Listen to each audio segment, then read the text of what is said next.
दोस्तों जय हिंद। स्वागत है अपनी यूट्यूब चैनल लाइव स्कूल में। आपको पता है कि आने वाले समय में बहुत सारे एग्जाम आने वाले हैं। इन सभी एग्जामों में जीएस का एक पोर्शन पूछा जाता है। इस पोर्शन में सबसे ज़्यादा कंफ्यूजन ये रहता है कि कहाँ से पढ़ें, कितना पढ़ें, जिससे कि पेपर में सही तरीके से टिक हो जाए। तो उसी कंफ्यूजन को दूर करने के लिए अपने चैनल लाइव स्कूल पर डेली के daily top most important GS के क्वेश्चन डिस्कस कराए जाते हैं। चाहे फिर वो पॉलिटी हो, ज्योग्राफी हो, साइंस हो, हिस्ट्री हो, सारे के सारे क्वेश्चन दोस्तों डिस्कस कराए गए हैं। अगर आपने नहीं देखा है तो लिंक सबका डिस्क्रिप्शन में है, आप जाके देख लीजिए। बहुत ही अच्छे प्रश्न हैं।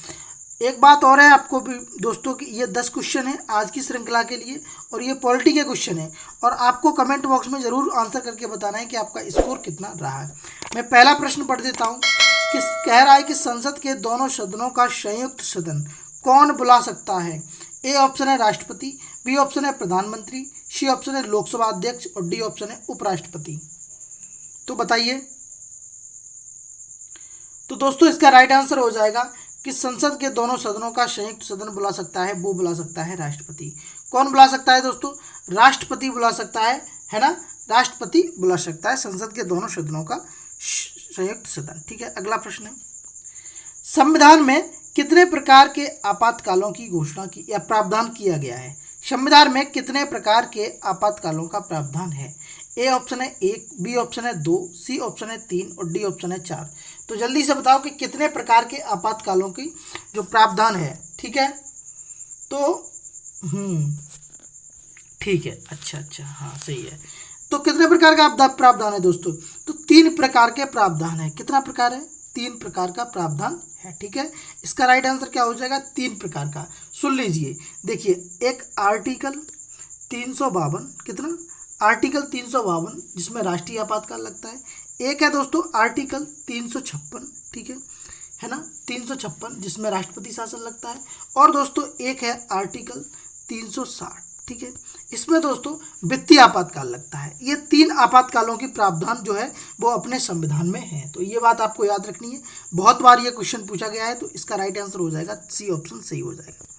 अगला प्रश्न है, राष्ट्रपति का अध्यादेश कितनी अवधि के लिए लागू रहता है। राष्ट्रपति का अध्यादेश कितनी अवधि के लिए लागू रहता है।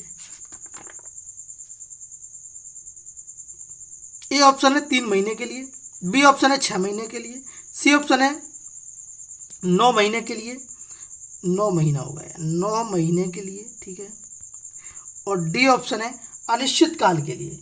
तो जल्दी से बताओ कि राष्ट्रपति का जो अवधि के जो राष्ट्रपति का अध्यादेश है वो कितनी अवधि के लिए लागू रहता है। ठीक है, तो बिल्कुल आपको सबको पता होगा, इसका राइट आंसर हो जाएगा, वो हो जाएगा 6 महीने के लिए। कितने महीने के लिए दोस्तों? 6 महीने के लिए राष्ट्रपति का जो अध्यादेश है वो लागू रह सकता है। दोस्तों आपको मैं बता दूं कि आर्टिकल 123 के तहत संसद के सत्र में न रहने की स्थिति में राष्ट्रपति किसी तत्काल आवश्यकता के संदर्भ में अध्यादेश जारी कर सकता है। ठीक है, ये बात आपको याद रखनी है। ठीक है, आर्टिकल 123 के यानी कि 123 के तहत। ठीक है, तो कितने महीने तक अवधि तक लागू रह सकता है? तो रह सकता है 6 महीने तक। ठीक, आगे बढ़ेंगे। अगला प्रश्न है आपके लिए, यह प्रश्न आपको करना है कि भारत सरकार का संवैधानिक अध्यक्ष कौन होता है। पूछा है कि भारत सरकार का संवैधानिक अध्यक्ष कौन होता है। ए ऑप्शन है राष्ट्रपति, बी ऑप्शन है प्रधानमंत्री, सी ऑप्शन है भारत का मुख्य न्यायाधीश और डी ऑप्शन है इनमें से कोई नहीं। तो आप अपना टिक करो कि इसका राइट आंसर क्या लगा दिया जाए। तो दोस्तों भारत का संवैधानिक अध्यक्ष जो होता है वो होता है भारत का प्रथम नागरिक या राष्ट्रपति। ठीक है, ये बात आपको याद रखनी है। भारत का राष्ट्रपति दोस्तों संवैधानिक राष्ट्रीय अध्यक्ष होता है। संविधान के अनुच्छेद 53A में कितने, सॉरी हाँ 53A में दोस्तों उपबंधित है कि संघ की कार्यपालिका की शक्ति राष्ट्रपति के निहित होगी और वह इसका प्रयोग इस संविधान के अनुसार स्वयं या अपने अधीनस्थ अधिकारियों के द्वारा कराया जा सकता है। ये बात आपको याद रखनी है। तो दोस्तों राष्ट्रपति भारत सरकार का संवैधानिक अध्यक्ष होता है। अगला प्रश्न, भारत के राष्ट्रपति पर महाभियोग चलाया जा सकता है किसके द्वारा। ए ऑप्शन है विशेष रूप से गठित अधिकरण द्वारा, बी ऑप्शन है उच्चतम न्यायालय द्वारा, सी ऑप्शन है केंद्रीय मंत्रिमंडल द्वारा, डी ऑप्शन है संसद द्वारा। जल्दी से बताओ। तो दोस्तों मैंने आपको पॉलिटी में कई बार क्वेश्चन डिस्कस कराए हैं, तो मैंने बताया है कि आर्टिकल 61 के तहत कितने आर्टिकल 61 के तहत दोस्तों राष्ट्रपति पर महाभियोग की जो प्रक्रिया है बुला सकते हैं और ये चलाया जा सकता है संसद के द्वारा। किसके?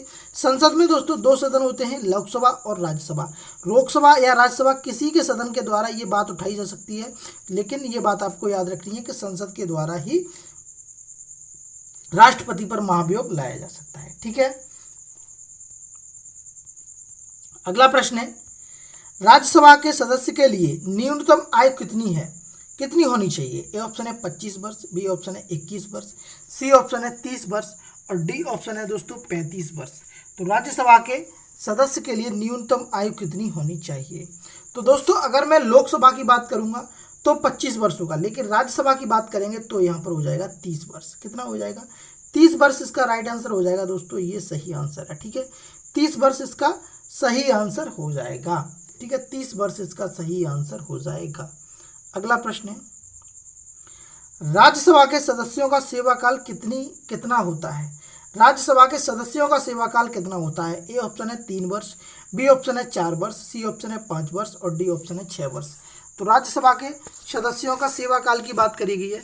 तो देखिए दोस्तों, यहाँ पे मैं दो बातें बताऊंगा आपको। पहले तो अगर आपसे सदस्य की पूछी जाए तब आप कहेंगे 6 वर्ष। कितना दोस्तों? 6 वर्ष राष्ट्रपति के राज्यसभा के सदस्यों का कार्यकाल होता है 6 वर्ष। अगर मैं यहाँ पर आपसे ये कहूँ कि राज्यसभा के सभापति का कार्यकाल कितना होता है, ठीक है, राज्यसभा के सभापति का कार्यकाल कितना होता है, तो वो होता है 5 वर्ष। और हमेशा जो राज्यसभा का सभापति होता है दोस्तों, वो पदेन सभापति हमेशा भारत का वर्तमान उपराष्ट्रपति होता है। ठीक है, कौन होता है? वर्तमान उपराष्ट्रपति होता है। राज्यसभा को आपको पता है स्थायी सदन, विशेषज्ञों का सदन, ये सारी की सारी बातें जानी जाती हैं। तो इसके सदस्यों का कार्यकाल होता है 6 वर्ष और इसके अध्यक्ष का कार्यकाल होता है वो होता है 5 वर्ष। ठीक है, अगला प्रश्न है, भारतीय संघ में नए राज्य की स्वीकृति कौन देता है? भारतीय संघ में दोस्तों नए राज्य की स्वीकृति कौन देता है? ए ऑप्शन है राष्ट्रपति, बी ऑप्शन है उच्चतम न्यायालय, सी ऑप्शन है प्रधानमंत्री और डी ऑप्शन है संसद। तो जल्दी से आप अपना टिक करिए कि राइट आंसर इसका क्या लगा दें। तो दोस्तों भारतीय संघ के नए राज्य की स्वीकृति देता है वो देता है आपके लिए संसद। कौन देता है दोस्तों?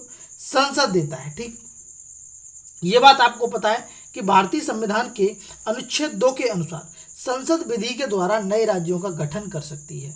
राज्यों का निर्माण करने के अधिकार अनुच्छेद 3 के अनुसार है, संसद को प्राप्त है। ठीक है, अनुच्छेद 3 के अनुसार संसद को प्राप्त है। संसद दोस्तों 2 या 2 से अधिक राज्यों को आपस में मिला सकती है अथवा उनकी सीमाएं, नाम, क्षेत्र में परिवर्तन कर सकती है। कौन कर सकता है दोस्तों? संसद कर सकता है। संसद इसका राइट आंसर बिल्कुल सही हो जाएगा, पार्लियामेंट। ठीक है, अगला प्रश्न है, लास्ट प्रश्न है। इससे पहले आपसे एक गुजारिश है कि अभी तक आप चैनल पर नए हैं तो चैनल को सब्सक्राइब कर दें, लाइक कर दें, शेयर कर दें। जितने भी लोग कॉम्पिटिटिव एग्जाम की तैयारी कर रहे हैं, चाहे यूपीपीसीएस हो, ग्रुप डी हो, एनटीपीसी हो, लेखपाल हो, दरोगा हो या फिर सुपर टेट की परीक्षा हो या टेट की परीक्षा हो, सभी परीक्षाओं में ये प्रश्न आपसे पूछे जाएंगे। अगला प्रश्न है दोस्तों कि लोकसभा में किसी विधेयक को धन विधेयक के रूप में प्रमाणित कौन करेगा? ए ऑप्शन है राष्ट्रपति, बी ऑप्शन है वित्त मंत्री, सी ऑप्शन है प्रधानमंत्री और डी ऑप्शन है अध्यक्ष। तो जल्दी से बताओ, लोकसभा अध्यक्ष।